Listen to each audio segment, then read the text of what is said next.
Hi, everybody. So welcome to my webinar, How to Take Control of Your Health.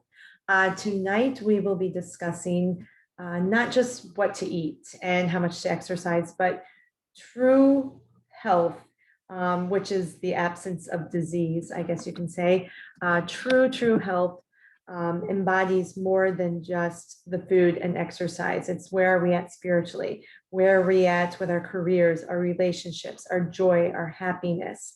And having just the energy and the vitality to live life. And I think if there's anything that COVID has taught us, it's connections with people and the importance of relationships.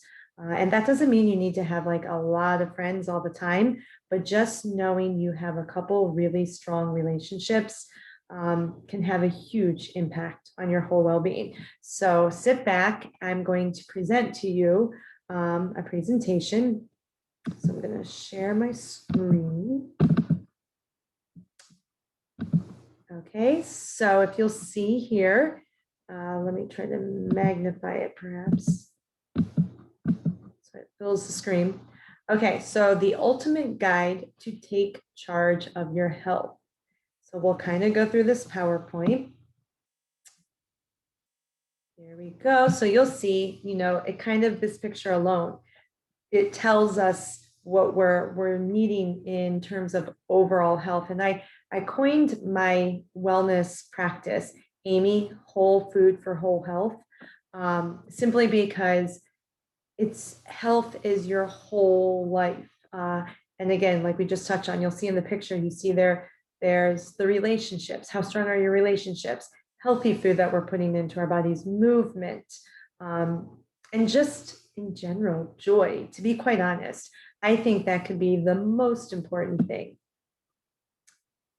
So welcome, everyone. I have so much to share with you all today. I'm just going to jump right in. Like I said, health has many definitions. According to the World Health Organization, health is a state of complete physical, mental, and social well-being, and not merely the absence of disease or infirmity. So we touched on that a second ago. Merriam-Webster, on the other hand, states health is the condition of being sound in body, mind, and spirit. The meanings are pretty similar. What I find interesting is when we discuss health, we typically only refer to the physical aspects. Because this is the ultimate guide to take charge of your health, we're going to cover all aspects of health. Are you in? So let's scroll on down. So basically, defining your journey. Where are you at right now? So if you're listening to this webinar, you most likely are in a place where you're interested in getting healthier. You may not be there. You may be on the journey. You may be really healthy and you just love learning more. It doesn't matter where you are on the spectrum of health. It's really coming down to defining your own personal journey. What is your why? Why are you wanting to get healthier? Okay, that would be the first question. What's bringing you to a health coach webinar? What's inspiring you? What I think for a lot of people, what are you afraid of happening? And because of that fear, what's pushing you towards wanting to get healthier? Unfortunately, I think for many people, the fear part is what really makes them start to jumpstart. But I think with COVID, to be quite frank, and with the amount of education that's going on out there, with social media and just the internet in general, you have so much more access. And so I think because of that, people are getting in touch with like what is wellness, right? And the impact of very poor lifestyle related choices, which lead to those diseases such as type 1 diabetes, high blood pressure, heart disease. What else? I mean, all the autoimmune issues even are related to your body's response to oftentimes stress and what we're putting into it. So I think because we're seeing this so much more on the internet, it's putting that little seed, it's planting those little seeds in our mind. And if we see it enough, going on days, weeks, months, eventually you start to look at yourself, right? And you start to say, whoa, am I heading down that path? Could I be having suddenly metabolic syndrome? Am I on the path to type 2 diabetes? Did somebody already tell me I'm on path to those certain situations? And because of that, the fear of what could be coming sometimes is your biggest motivator, especially if you're a parent and you have young children, or perhaps you've witnessed somebody really struggle with some of those, whether it's, lifestyle related disease, directly related to lifestyle related diseases, or whether it was just having witnessed somebody who went through hospice, or somebody who struggled with cancer. Maybe they overcame it. Maybe you had to witness the main struggle with that. But whatever your why, it's defining your journey. And that's first and foremost, I feel, before people really take action. Among the most important discoveries you will make in your life is finding your purpose. Perhaps some of you have already discovered your purpose, while others are still trying to define theirs. And again, I think COVID really brought this topic of discussion to the forefront when we had some time to be at home, maybe a little time away from work, maybe you were forced to be away from work, but it gave you an opportunity to sit back and to think about your life and to think about where are you and how on the spectrum of fulfillment, how fulfilled are you? Okay. It's going smooth. Having a clear purpose leads to a clear value. This is important because having a purpose guides your life and helps you apply the correct processes and actions to reach your goal. So just today in a book that I personally am reading, it said that we spend too much of our time letting the past dictate our future when it should be the opposite. The future should dictate our present, meaning that you have to know what you want to achieve there in the future and you work backwards. So very innovative people, very passionate people tend to do this. They look at the big picture and then they know how to take those steps saying, what do I need to do to get there? But too often we let our past and our past behaviors and our past experiences dictate how we go about the present and into the future. But having a clear purpose leads to more of a clear value, and you're more likely to take those action steps. Purpose will be unique for everyone. Here are some questions that may come up when you reflect upon your purpose. Who am I? Where do I belong? When do I feel fulfilled? So those are questions I know we all go through. Who am I? Where do I belong? And when do I feel most fulfilled? I can tell you this right now, needing to fit in, right? And needing to feel like you're with your tribe. I think right then when you find that, you're just inspired and you're motivated a little bit more. And you don't question who you are.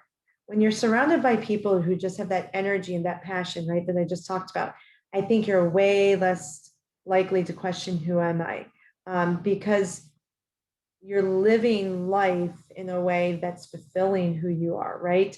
You're feeling the energy, you're communicating with people, you're connecting with people, and it's the connection with people, I think, I don't know, I'm starting to think that is first and foremost to health and happiness. But that's my opinion. Try using this equation for purpose by Richard Leader. Gifts plus passions plus values equal purpose. So gifts plus passions plus values equal purpose. By defining your gifts, your passions, and values, your purpose will become clear. So when you have a passion, that's something that it lights you up, you guys. You wake up and you don't mind working 14 hours a day because you have this, just whatever you're putting your time and your energy into, it lights you up. It fulfills you. So now you have this passion coming alive. You have this zest, this energy for life. You're going to attract the right tribe, I guess you could say, to you, because you're sending up that right energy, right? And you feel fulfilled. And so that's where it's kind of discovering, surrounding yourself by people who get you. But that is so defining your journey. So let's recap. Defining your journey is, what are your gifts? What are you good at? What comes naturally? Is that, take those gifts, does it equal a passion? Then after that, you're going to look to see, your values. Do they meet your values? And then when you have those things, you fulfilled your purpose, or you found your purpose, so to speak. And I don't know, you guys, honestly, I think you're going to go through life with you're going to, in certain stages of life, think, this is my purpose, this is my passion. And that can change as we evolve and we grow, because I think as we age, we see life differently. We've experienced certain things, and we just, with age comes wisdom. And I just think you start to evolve. You set different priorities when you're in your 20s and 30s. You might make career your priority and chasing that title and chasing that accomplishment, right? And then if you've succeeded, so to speak, in that area, when you reach your 40s, I think honestly, you look back and you go, okay, what's next? And it doesn't always mean career-wise or the career that you're currently in. Perhaps it means, what's another talent that I have that I haven't been able to invest into? Or it's about, scaling back from work, because now you start to realize, like, whoa, I've put all these people on the back burner and I need to invest more in my relationships with people. And so I think like your purpose is going to change each decade.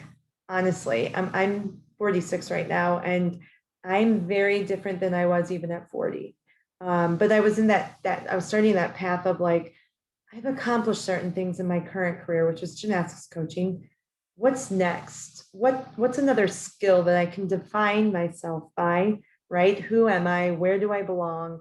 What are my gifts? What are my talents? Am I fulfilling them? I think you're going to go through those questions at different stages in life. All right, so let's get out of your head. After identifying your purpose, the next most important aspect of wellness is learning mindfulness. We're hearing about this more and more. We are always living in a state engrossed in obsessive thoughts about something that just happened, or fretting about the future. So they often say, if you're thinking about the past, you often experience depression. If you're thinking about the future, that's when you're in a state of anxiety. It's normal, but it's not healthy.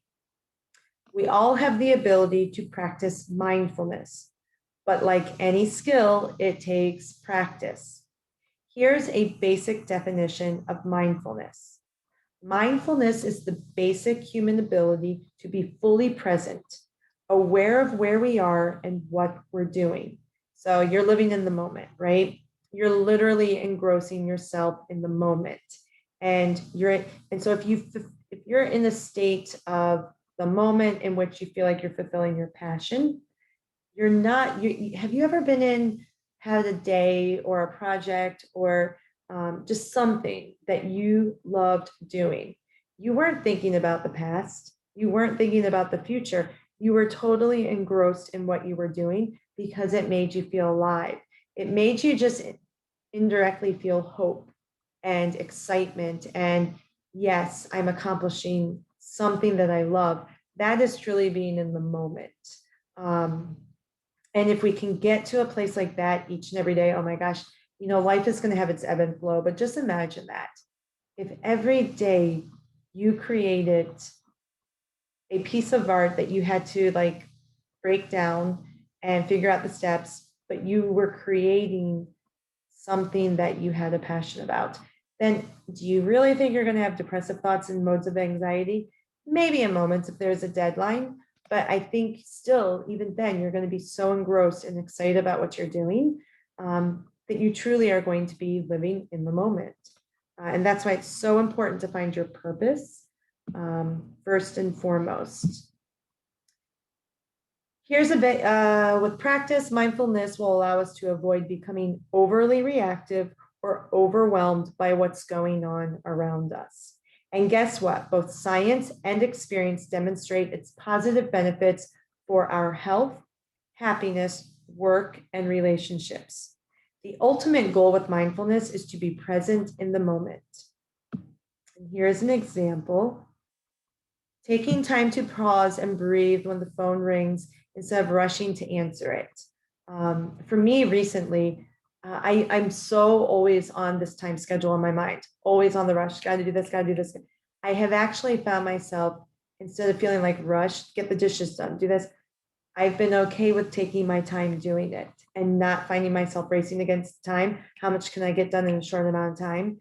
I've actually started learning to just be like, it's going to get done. Don't rush, just get it, one thing at a time. Even the stuff that I dread, I have been super aware of that. And it's really helped because I tend to lean towards anxiety. And so mindfulness has definitely helped me. Let's look at some techniques to help you get started with your mindful practice. No more autopilot. We all do this, whether we're driving in the car, when the alarm goes off, we have our basic morning routine. No more autopilot. Mindfulness can be practiced any time of the day from wherever you are. It's estimated that 95% of our behavior runs on autopilot. 95%. It's kind of crazy when you think about that. Only 5% of our behaviors are in the moment. And we're conditioned to do this. So we're kind of going about these lives that are just, I would say a lot of people are living a very mundane, same old life. And unfortunately, we're not truly experiencing life each and every day. We're waiting till this moment, waiting for this to happen or that to happen. Think about the times you're driving and arrive at your destination, but you have no recollection of getting there. You are either engrossed in deep thought about something else or perhaps talking on the phone. Mindfulness is the exact opposite of these processes. Here are some tips for practicing mindfulness. When you first wake up, take a few deep breaths and set your intention for the day. An example of an intention for the day is patience or joy, finding more joy in our everyday doings. When doing mundane activities such as washing dishes, as I was just talking about, rather than letting your thoughts take over, focus on the task at hand. Getting your senses involved. Get your senses involved. To keep your thoughts from wandering while doing the dishes, think about how the water feels and the smell of the soap. Really try to embody the experience. I know that sounds really crazy, but if you have soap that you really enjoy the smell of, or you have, essential oils diffusing in the kitchen while you're having to do these certain mundane activities every single day. For me, a big part of my morning, I have a very, very same old morning routine, but part of that is setting up my diffuser with essential oils because it just helps make the process enjoyable. Just that smell of the essential oil first thing in the morning kind of puts me in a better mood. So figure out what helps you and that what's going to allow you to feel more mindful. Don't get angry with yourself when your thoughts drift back to when you have to do what you have to do tomorrow or what you should have said to the jerk at the grocery store. Simply acknowledge the thought and redirect your attention to the present moment. It's so easy to do, is to have our mind racing. It never stops. And learning to, even when you're at the grocery store, just looking around. Dare I say, have a conversation with a stranger. Ask them how they're doing. So very seldomly do we do these things anymore. We live in a world where we're on our phone because we're so awkward. We feel tremendous awkwardness, if that's the right phrase, even engaging with people anymore. So if you're in the grocery store and you're waiting in the checkout line, instead of giving somebody a smile anymore, have you ever noticed we all just kind of look at our phones? Like the kid in high school who's at the dance and they're scared of not of people recognizing that they're not being asked to dance. So they find some, it's just like that weird stuff that even we as adults are still experiencing in life because we've lost connection with human beings. We've lost the ability to communicate, I think, in so many ways. So our minds, we're always in our own heads. And for that reason, I think that's a big reason why we're also dealing with anxiety and depression a lot more. There's so many reasons behind that. I think but that could be a big part of it, is that we're in our heads more than we're actually conversing with people. So you really want to acknowledge thought, redirect your attention to the present moment.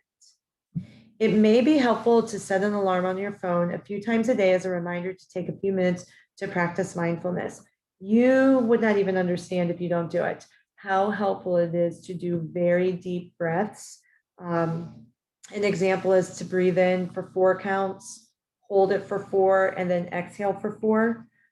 Just doing that for maybe rounds of 5 will kind of calm your nervous system and allow you to be a little more present.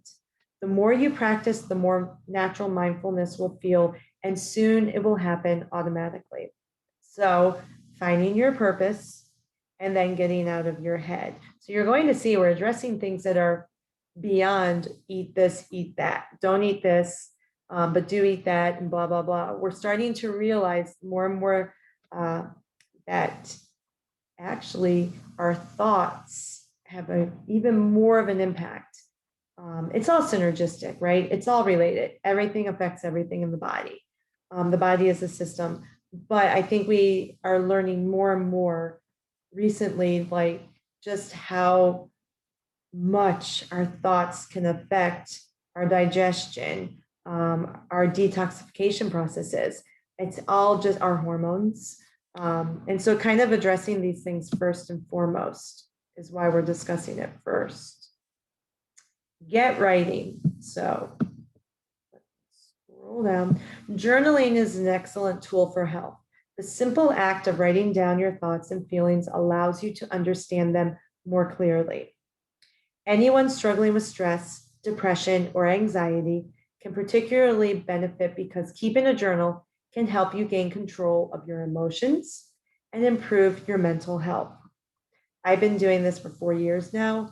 I don't know. It's like I go through different stages of journaling. I always write down 5 things I'm grateful for in the morning, and then I follow that by 10 life goals I have. And then I find this to be the most beneficial, impactful part. And then I kind of go into a state of like, what word comes to mind that I'm feeling. Some days it might be faith over fear. Other days it might be courageous, bold. Other days it could be just surrender, right? So it depends on my mood. It depends on my mode. But what I'm doing this week, which is interesting because I filled my journal up, and normally I just put it's done, next one. But I'm going to spend, instead of writing my journal now, I'm going to reread. I'm going to go through, I think I started it in November through April. And I'm going to go through and I'm going to reread that because I think I need to refresh my memory. So I am grateful. And so I can see maybe the growth I've made in one area versus another, or I can see, okay, at this time in my life, this was really bothering me. Now this part is okay, but now I'm really strong. So it allows me to see where I'm at in life, perhaps. Here are some noted health benefits of journaling. Reduces stress and improves immune function. That's just a natural thing. When we reduce our stress levels, we're balancing our hormones, we're improving our gut health, and all of those affect our immune system.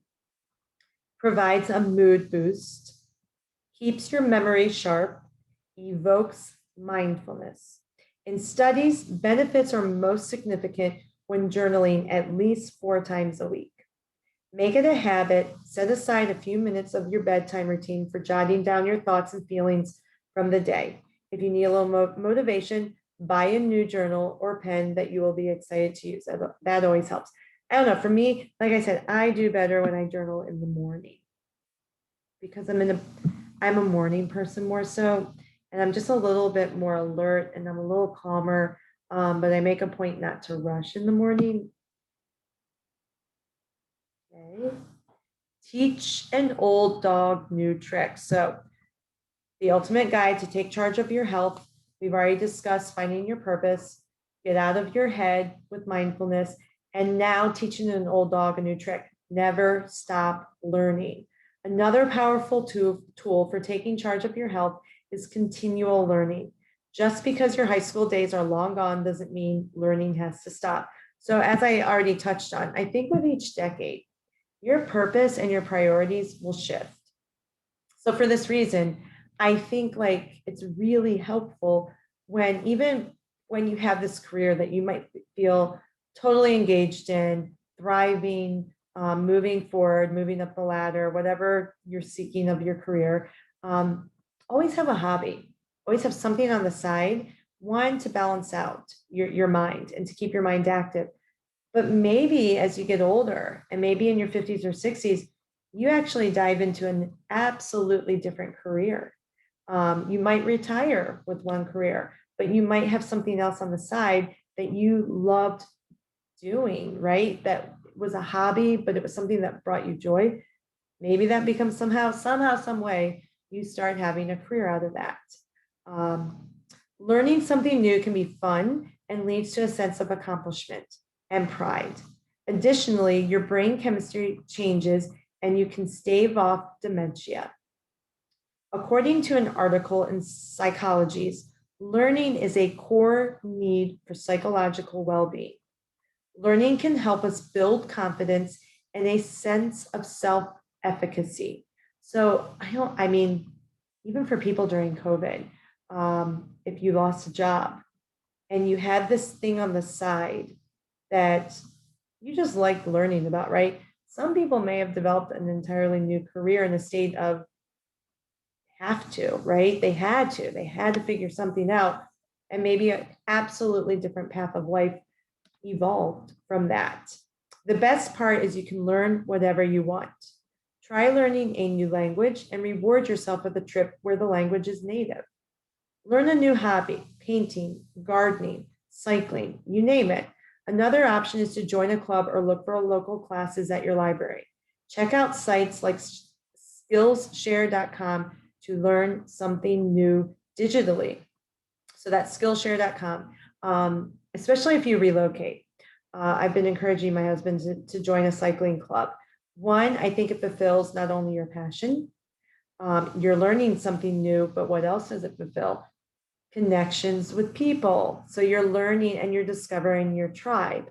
So this is where it all comes to play with where do I belong? Where do I fit in? Who am I? And then you start to realize like, I love doing this, right? Whether it's yoga, I love going to yoga.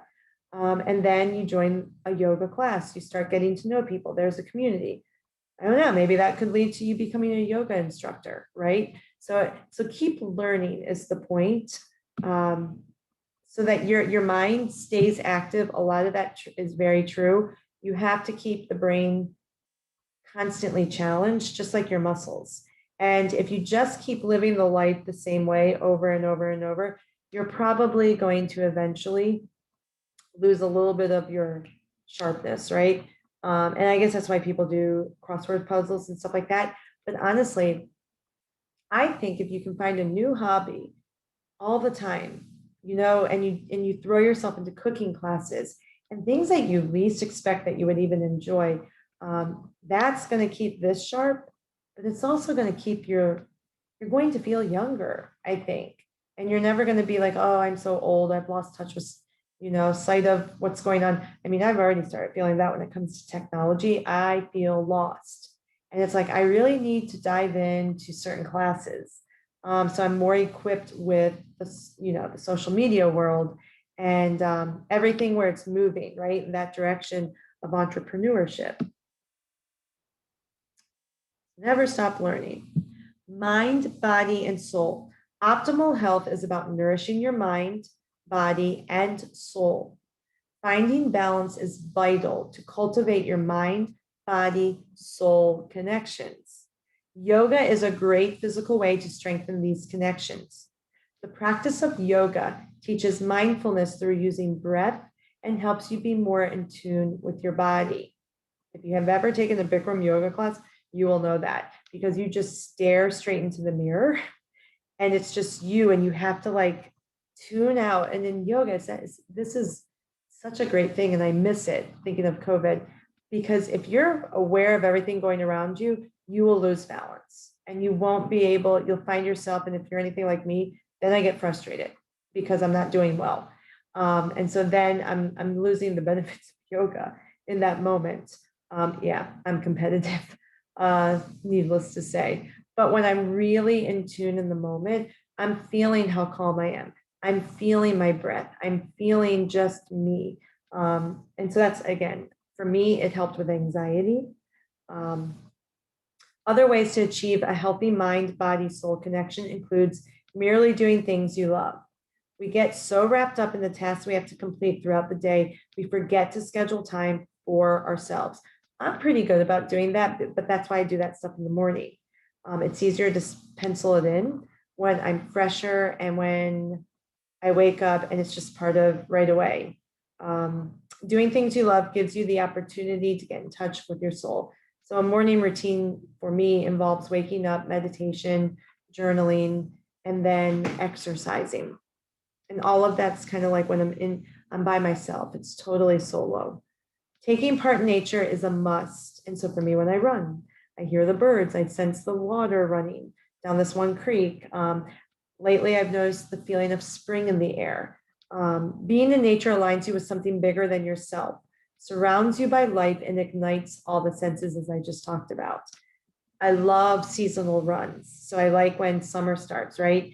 Or a first spring run, or first summer run, fall runs, winter, even that crispness in Colorado when we lived there. And there would be that crisp air. Each season brought a newness and a new experience that I looked forward to. Be fit. We all know the reasons for the most part, and when it comes to heart health and weight and stuff like that. You didn't expect to take a class about health and not discuss fitness, did you? Fitness doesn't have to mean hitting the gym 5 days a week. You do want to challenge yourself, but there are many ways to achieve this. This took me a long time, having been a former gymnast myself. I thrive on intensity. I thrive. Even as a coach, I thrive on intensity. But as I've aged, there are days where I've adopted the motto, some is better than none. Whereas in my 20s and my early 30s and stuff, I was like, no, I said I was going to run 6 miles. I better run 6 miles. Even when I was exhausted, I would push and I would push. And what did that lead to? Adrenal dysfunction, probably about 2 times in my life. So now I'm starting to honor my body, as a very cliche phrase in the wellness world, but there really is some truth to that. So no longer do I work out 5 days a week? Yes. Do I like to challenge myself still to the point of being exhausted on days? Yes. But are there days when I originally scheduled to do a workout, but my body is just depleted, and I'm like, it's better for me today to rest and not feel rushed and on a schedule. And then I honor that. And it's helped tremendously. It's made exercise less of a chore and a means to an end, such as my weight, keeping my weight under control, or what I experienced in my 20s and my 30s, fear of getting fat. I feel kind of funny saying that on things, but it's true, fear of getting fat. But now it's not a means to an end anymore. I remember saying when I was in my 20s, how long am I going to keep up this running habit? Can I really keep this up? Because I think I was so stressed out with the thought of I have to run so that I don't gain weight. And now it's more about I do it to feel better about my health and myself. So it's not a means to an end. It's never going to end. I'm just going to keep living a healthy lifestyle. Does anyone currently take part in a physical activity they enjoy? For most healthy adults, the Department of Health and Human Services recommends getting at least 150 minutes of moderate aerobic activity or 75 minutes of vigorous aerobic activity a week, and strength training exercises for all major muscle groups at least 2 times a week. Brisk walking, swimming, and mowing the lawn are considered moderate aerobic exercise, while running, aerobic dancing, or more vigorous options. Strength training can include the use of weight machines, your own body weight, resistance tubing, resistance paddles in the water, or activities such as rock climbing, hiking. If you live in Colorado, hiking. There were so many hikes that we did that I was more exhausted than when I ran 5 miles. Get creative with your physical activity, find something you enjoy, and find a friend to work out with to help keep each of you motivated. Again, to each their own. Hiking, yes, to have a friend, one person, that would be definitely beneficial for me, but to each their own. I'm a solo worker outer, if that's the phrase. I just do better. It's my alone time. So figure out what will keep you on track. Get off your butt. Literally get off your butts. Let's practice now. Take a minute to stand up and move around a little. So if you're sitting down watching me, stand up and just kind of move around. Stretch or march in place. Try a few shoulder rolls and turn your neck from side to side. Reducing sitting time is essential too. The more hours you sit each day, the higher your risk of metabolic problems, which can impact your health and longevity, even if you achieve the recommended amount of daily physical activity. Many health experts equate sitting to smoking regarding adverse health impact. So let's look at America, okay? And especially now, if we're working more and more from home, it could go one of either way. You might schedule in a little bit more walking time compared to being in the office. But people who are in the office eating the sad American diet, right? Not clocking in time for exercise regardless. The amount of, and now we're more into a technology that even after we sit, if you have a desk job for 8 hours a day or so, you come home and you end up sitting at the computer, going, like, what's the phrase I'm looking for? Just dozing off, browsing the internet, zoning out. So you're sitting more, right? And so I know for me personally, I have a job that keeps me on my feet. I'm a competitive gymnastics coach, full-time health coach. I'm adding that in a lot on the side. And I love the fact that I'm on my feet that much. And so when I consider, my goal is to really replace my gymnastics coaching one day with health coaching. But I'm already planning on getting a standing up desk, and just factoring in not sitting down so much, because I think my body has always done better being on this job on my feet. Many health experts already said the average adult spends 12 hours a day sitting, as we just talked about. Physical inactivity is the 4th leading risk factor for global mortality. Take this to heart. It's a common misconception that exercise can compensate for too much sitting. This means you must get up and move regularly. Set an alarm if you need to, and get up once an hour.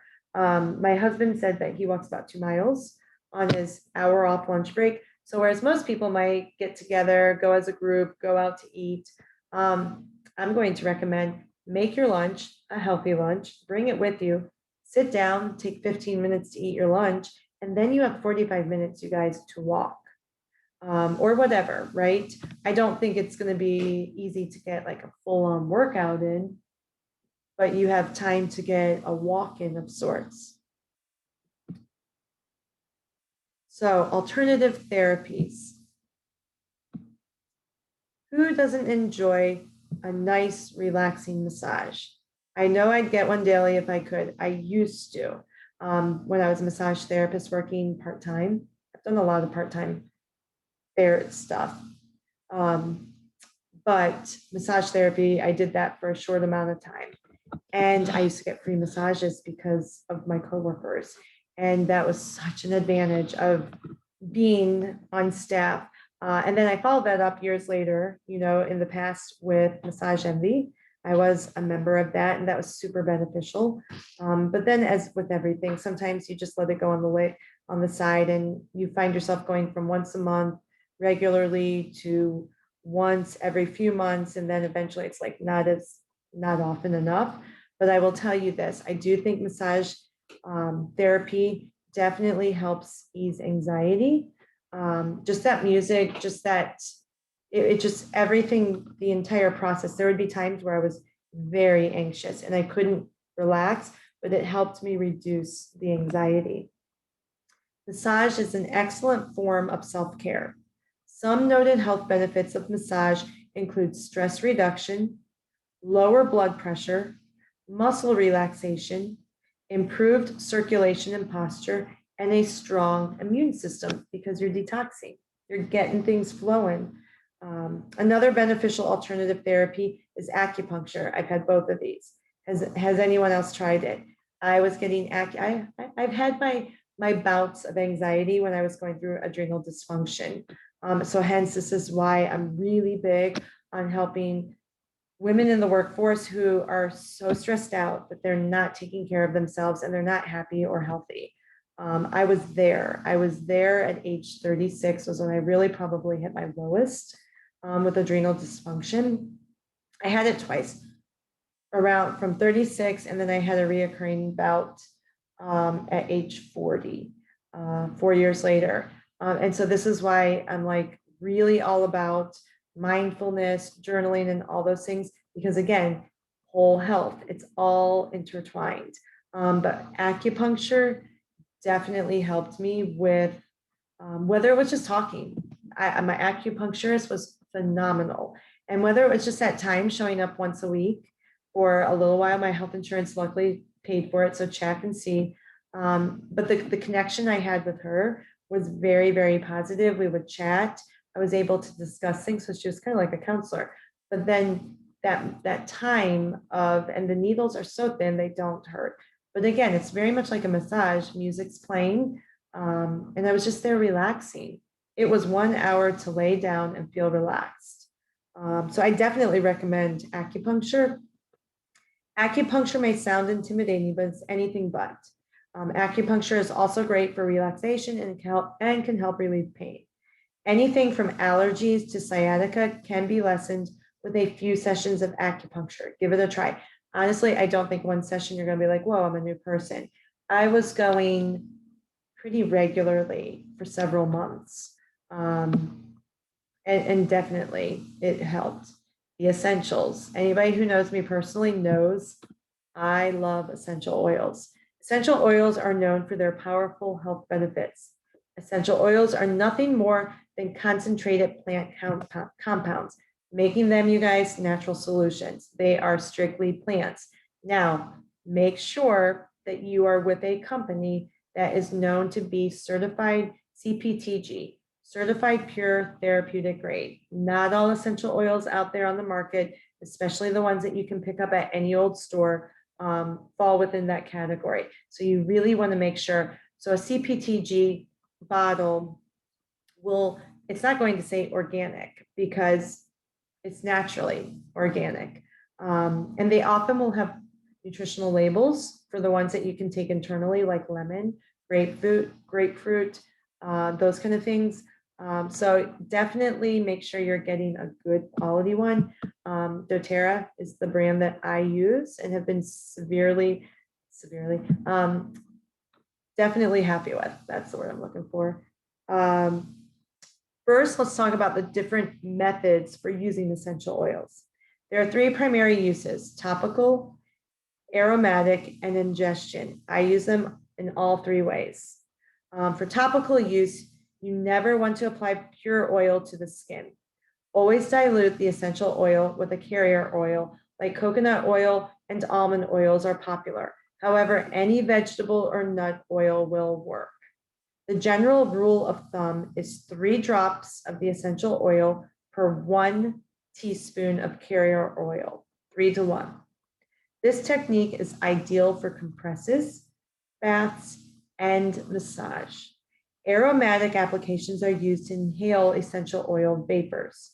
A few drops can be added to an aromatherapy diffuser on a cotton ball or in a spray bottle with water. I put a drop or two on my palms and I'll rub them together. And then I just close my palms to my nose.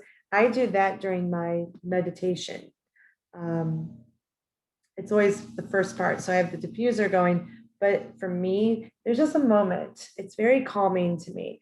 But that's when I do I'll cup my nose, and that's when I'll do the 4 breaths in, hold for 4, 4 breaths out. And it just kind of calms me. There are times where when I just put my hands on my forehead like this, and there's something about the pressure on my forehands with the smell that centers me. So again, find what ways help you and how you can benefit, but you're going to benefit from all three uses. Be very careful with the ingestion of essential oils. Not all oils are safe for ingestion, and pure oils need to be diluted. Carefully read the label of your essential oils for indication of safe usage. Generally speaking, if I have 1 liter of my Hydro Flask, because if you're going to ingest essential oils in a liquid, you have to use a glass container or stainless steel, because it will melt the plastic, and you do not want to be taking in plastic. So generally, if I have 1 liter, I put 1 to 2 drops of peppermint oil, one of my favorites, to put in my Hydro Flask, take to work with me, because it's good for digestion and breath. But make sure you know which ones to use, and I can help you with that. Essential oil uses. Now we can talk about a few popular types of oils and their benefits. Lavender oil is the most commonly used and most studied. The subtle floral scent is known to help aid relaxation and sleep. Additionally, breathing it in has been found to help with alleviating headaches, while the use of the oil topically may help reduce the itching and swelling from bug bites. So I'm going to tell you, in the spring and in the summer, have a bottle of lavender oil on hand, because with pollen, the pollen can definitely obviously inflame you, but lavender has been shown to help alleviate pollen allergies. And then, like I said, bugs do not like lavender at all. Roman chamomile is great for calming the mind. It's equally useful as on the skin and has been found to treat conditions like inflammation and eczema. Roman chamomile, another one that people will swear by. I don't have personally enough experience with Roman chamomile individually. It's been in blends that I've loved. And again, very calming, chamomile, right? The sweet floral scent of rose oil can be inhaled to reduce anxiety. Its antioxidant properties have also been found to help treat acne and improve complexion for an overall younger look. Rose oil tends to be very expensive. So it's not necessarily an oil I would say start out with for that reason. I would definitely recommend lavender, first and foremost, peppermint, and lemon, but we'll go down to a couple other. Frankincense is known for its astringent, digestive, antiseptic, and disinfectant properties. Frankincense is the king of all oils, a great oil to have in your medicine cabinet. I even remember my dad was on hospice. He had bleeding of the brain. But I also remember reading frankincense had been shown to support people with memory and I believe brain injuries.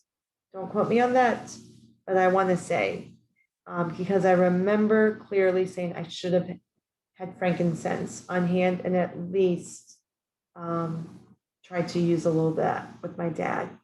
Grapefruit oil is said to have antifungal properties that may help reduce any harmful bacteria within. Now, I'm currently participating in the Whole Journeys Gut Practitioner Health Program to become a gut health practitioner. And grapefruit seed has been part of gut healing protocols for quite some time. It's included in certain supplements, but they've discussed that at length and because of its antifungal property. Okay.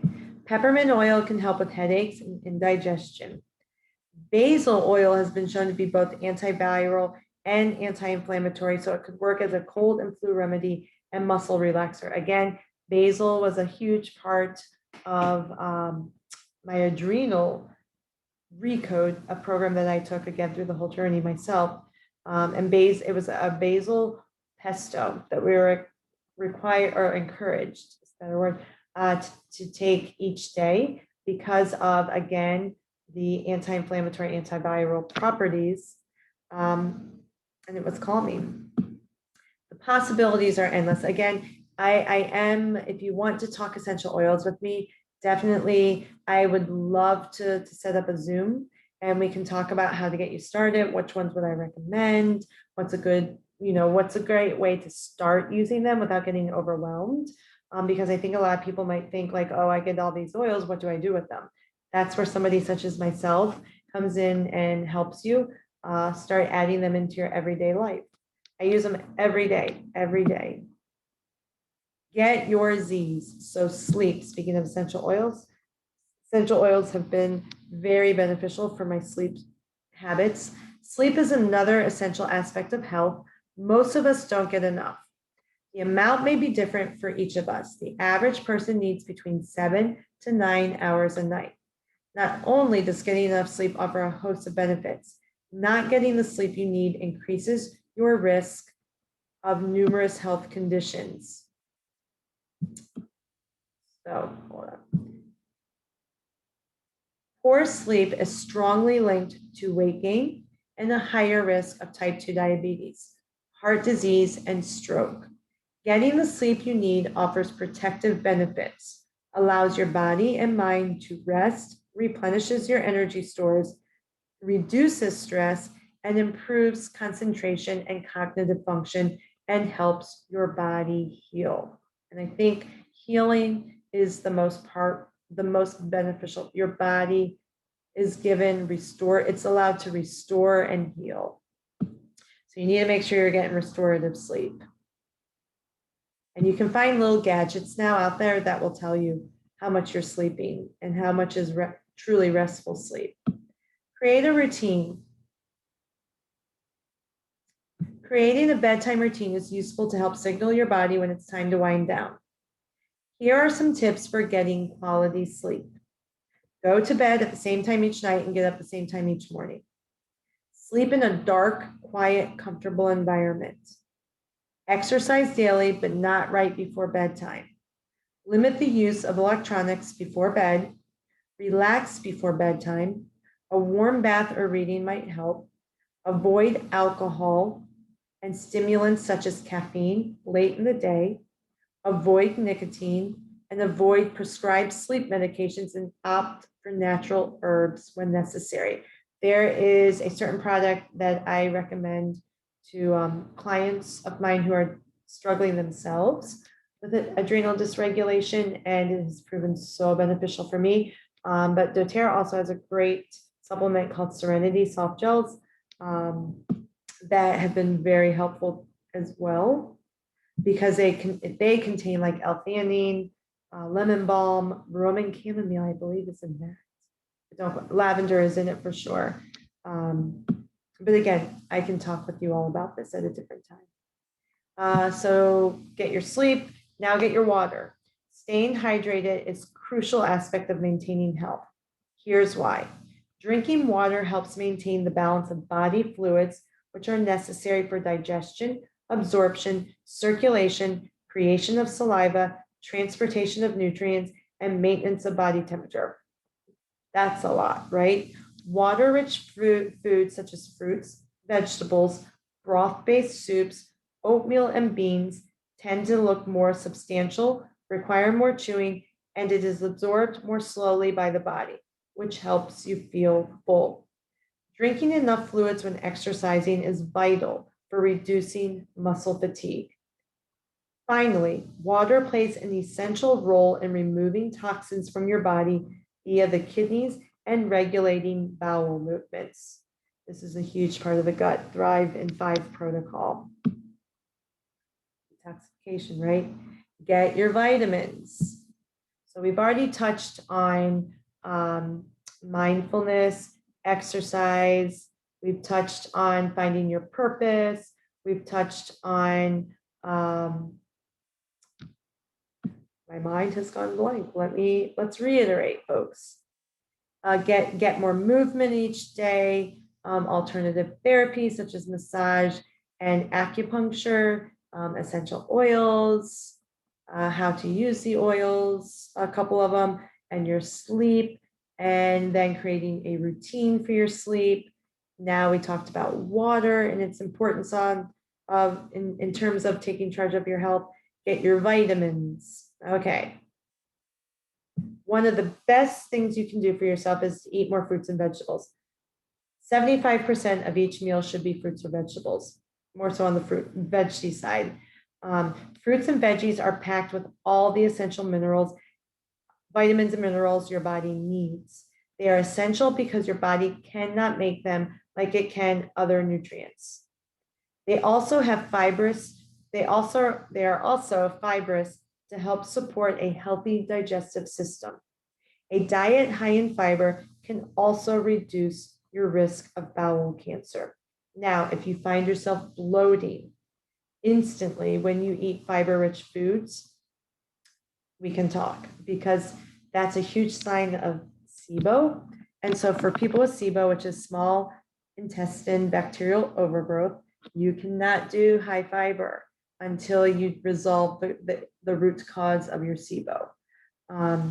So again, whole other topic of conversation.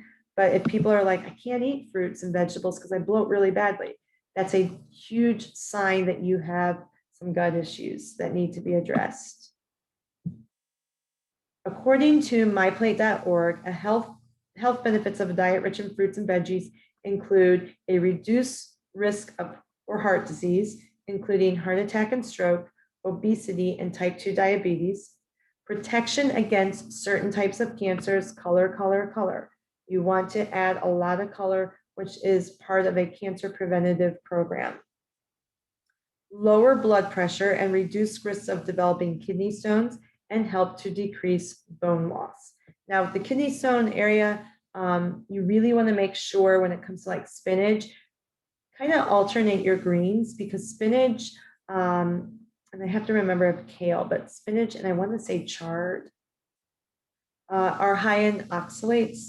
And so sometimes that can contribute to kidney stones, but the easiest way to deal with that is to steam or cook, steaming spinach or boiling it and those kind of things. It's better to cook it as opposed to eating it raw if you have issues with that. Plant foods are also rich in antioxidants and phytochemicals, which offer a host of benefits from anti-aging to disease production. Skip the supplements. I'll touch on this a little more. That can be misleading. Supplements aren't intended for use as food replacement. This is because an apple, for example, is packed with numerous vitamins, minerals, antioxidants, phytochemicals, and fiber. You can't get all of that from a single supplement. There are cases, however, where supplements may be beneficial alongside a nutritious diet. For example, women in particular may have a difficult time maintaining iron levels through food alone. This can be due to menstrual losses or an inability to absorb enough iron from foods. And again, this webinar isn't going to touch on this enough, but sometimes people have methylation issues. And again, the gut health is huge on that. So there are times where supplements are necessary to get the gut back to health. And we are so engrossed with toxins in our world that because of this, we're requiring more nutrients to detoxify, or we're eating way too much sugar, and sugar takes more nutrients simply to break it down and digest. So therefore, a lot of people are actually left with deficiencies. So there are now more and more reasons why a quality supplement is beneficial to your health. When considering supplementation use, it's important to know the difference between synthetic versus natural. The issue with synthetic supplements is they are manufactured with chemicals and do not come straight from their natural sources. They are made to mimic the way natural vitamins act in our bodies. Natural vitamins, on the other hand, are derived directly from plant material containing the vitamin, not produced in a test tube. So a food-based multivitamin, right, is the way. Look for capsules with powders that are the food-based. And that's kind of the way you want to go with those. More than 95% of all vitamin supplements sold today fall into the synthetic category. This is why I suggest amping up your plant intake rather than supplementing if there's no medical need to do so. You know, again, to each their own. If you're super active, you deplete a lot faster. Again, I personally take doTERRA Lifelong Vitality. I've been on that since 2017, 18, and I found it improved my mood, my sustainable energy, and the internal inflammation. My homocysteine levels were very, very good, which that's your indication of inflammatory response inside your body. And I do struggle with genetically high LDL. So I'm doing the Gut Thrive in 5 protocol myself with the hopes that it will resolve a little bit of this LDL issue that's been plaguing me for years, regardless of this effort, plant-based only, this, but even when my LDL was very high, when I started the Lifelong Vitality, where I found peace of mind was the fact that my HDL and my inflammatory response was my HDL was very good, and my inflammatory response in my body was very low. And it's the internal inflammation that's causing the heart disease and all those other things. So, yeah. All right.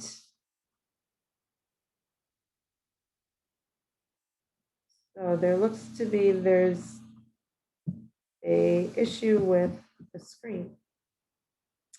Let me see this right here. Let's see if I can connect it going this way. Sorry about this, guys. But I hope you're gaining some information out of this.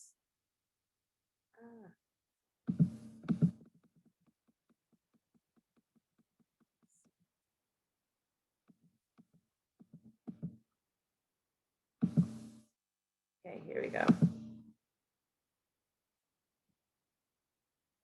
So stay well. One of the most overlooked ways of taking charge of your health is merely keeping up with your annual screenings. Having your blood pressure, blood glucose, cholesterol levels checked regularly is an essential method of detecting your risk for certain diseases. Women should be screened for cervical or breast abnormalities annually, while men need to have their prostate glands checked. Both men and women should also have regular colorectal screenings to reduce the risk of colon cancer. Don't think of your doctor as a place to go when you're sick. Instead, see your doctor to remain well. Check your smiles, so the dentist. Another underutilized preventative measure is regular dental cleanings. The dentist may be your first line of defense. Your mouth is a window into what's going on in the rest of your body, often serving as a valuable vantage point for detecting the early signs and symptoms of systemic diseases such as diabetes. Who knew? Your dental x-rays can signal bone loss, which can be missed during a routine medical physical. Our mouths are susceptible to infection when not cared for correctly. While these may escalate to or be associated with poorly controlled diabetes, cardiovascular disease, or preterm birth. So if you have oral infections. It's often been associated with poorly controlled diabetes, cardiovascular disease, or preterm birth. If having a beautiful smile, fresh breath, and keeping your teeth aren't compelling enough reason to brush, floss, and rinse, maintaining and achieving optimal health can now be added to your list of benefits. Oil pulling. I don't know if you've ever heard of that, but you take coconut oil and you just pull it in and out between your teeth. It's great for whitening your teeth, but because there's so much bacteria in our mouths, that the bacteria in our mouths is going into our bloodstream. And that is affecting our brain and causing inflammation inside, which is at the root cause of so many issues. So oil pulling each day, going from 5 minutes trying to work up to 15 minutes can be really, really helpful. Reduce the clutter. You may be wondering how decluttering can have health benefits. Well, let me tell you, we're doing this today in our own house. We're reducing the cluttering and spring cleaning. Some psychologists are starting to recognize that clutter can have detrimental effects on your mental and physical health. Clutter can lead to sensory overload for an already taxed brain. The stress caused by the sight of clutter can lead to anxiety and reduce your quality of sleep. A clean space is more conducive to productivity and creativity. We're very minimalistic here. We pretty much get rid of stuff we don't use every year. Just right now, there's a rocking chair over there. And in my mind, I'm like, we're getting rid of that because we haven't sat in it. It's just sitting there. It's not, get rid of it. Because I know for me personally, less stuff does make me feel calmer. And messy house can cause chaotic mornings. Get organized to avoid having to search frantically for your keys, wallet, or purse on your way out the door. Getting rid of things you don't need offers a variety of benefits. Not only will you feel lighter and more detached, but you'll also pad your wallet by selling your stuff. If you have a ton of clutter, don't let it overwhelm you. Take a few minutes a day and do one room or one drawer at a time. Rewind. Okay, so like I said, I know we've touched on so many things. I know a lot. I know I loaded a ton of information on you in a short time. Here's a quick recap. Everything we discussed. And there I go. Set your purpose, practice mindfulness, avoid living on autopilot, start journaling, expand your knowledge by learning something new, connect mind, body, and soul, get fit, avoid sitting for long periods, treat yourself to massage or acupuncture session, try essential oils, get more sleep, stay hydrated, eat plants, check your supplements, keep up with wellness visits, and see a dentist. Declutter your space. Okay, so that's pretty much what we touched on today. Again, a lot of information. If you know that you're at a place right now where you're like, I know I need to work on at least, if you could check off 4 to 5 areas that we just discussed that you need to work on, then I would say that's a place where beginning a health journey could really be advantageous for you. I will be starting, I'm relaunching my 28-day Revitalize Transformation Program that touches all of this. The 1 week is going to be committed to being committed to your health and well-being. What does it mean to be committed? How can you start being committed? Goal setting, those kind of things. The second week, we touch on foods to eat and how to, because then you're going to start eating foods that nourish the body. And we all have very different bodies. So it's going to be discovering whole food-based foods, no question, and allergen-free foods. So free of the main allergens, gluten, dairy, corn, soy, and those kind of, it's going to be more whole food-based that are very anti-inflammatory for the system. But I'll have a recipe guide and stuff to guide you. I think people get very confused when they see the suggested meal plan and recipe guide because it's so many different recipes. We will work together to kind of make sense of that. I know with my Gut Thrive client currently, the recipe part and the meal plan overwhelmed her. And I was like, okay, we're going to go through this next week in our session. Don't worry about this. We'll discuss how to make it work for you. And then you're going to start understanding which foods work for your body and which foods are actually working against your body. Because sometimes even healthy foods, like we just discussed, can go against certain people's bodies. So through this course, it's more of a basic 101 to starting a health journey, right? Now with certain healthy foods, if you go like, oh man, I bloated right away, because we're going to focus more on less ingredients in meals and less complicated meals so that you can start to discover which foods are working for or against you.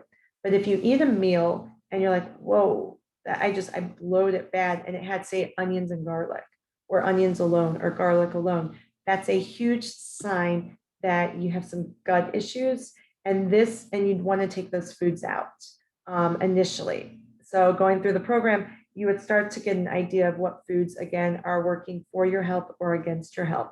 Then the third week, we would be discussing mindfulness, self-care techniques. How are you going to take care of yourself?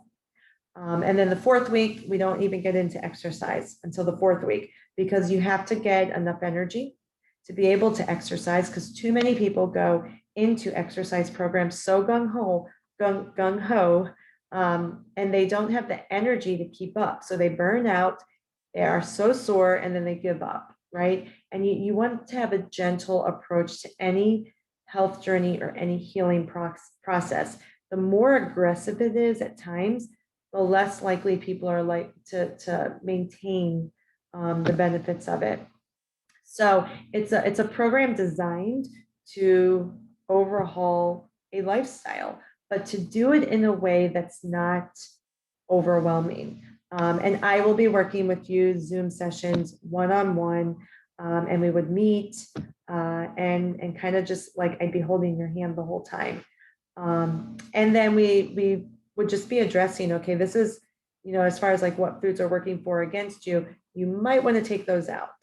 And then see if your gut gets a little bit healthier over time and improves. If you have food sensitivities that you already know about, something like this might help reduce the internal inflammation and allow your gut to start a small process of healing. Because with gut health, the thing about that is like you can totally get rid of food sensitivities, but it takes a lot more extensive work. This is not a program that's about like extensive gut health. It's more about how can I jumpstart a health journey and establish a healthier relationship with food and with yourself. So yeah, that's that. I'm working on the details, and I'll be launching that. So follow me on Amy Whole Health on Instagram, and Amy Whole Health is my Facebook wellness page. And then I have actually a Healthy Lifestyle Habits with Whole Health page, in which I post regularly there too. But you can always reach me just go to amyblackburn.net, and there's a contact, and you can reach out to me, and we can schedule I offer one free 50-minute consultation via Zoom to go over. You would do a health history, and then I would kind of get a gist of where you're at, and then we would go over I call it the strategizing session, what you might need and what might benefit you. So anyway, thank you for listening. And yeah, just head over to amyblackburn.net to check out what I have going on. All right, guys, thanks.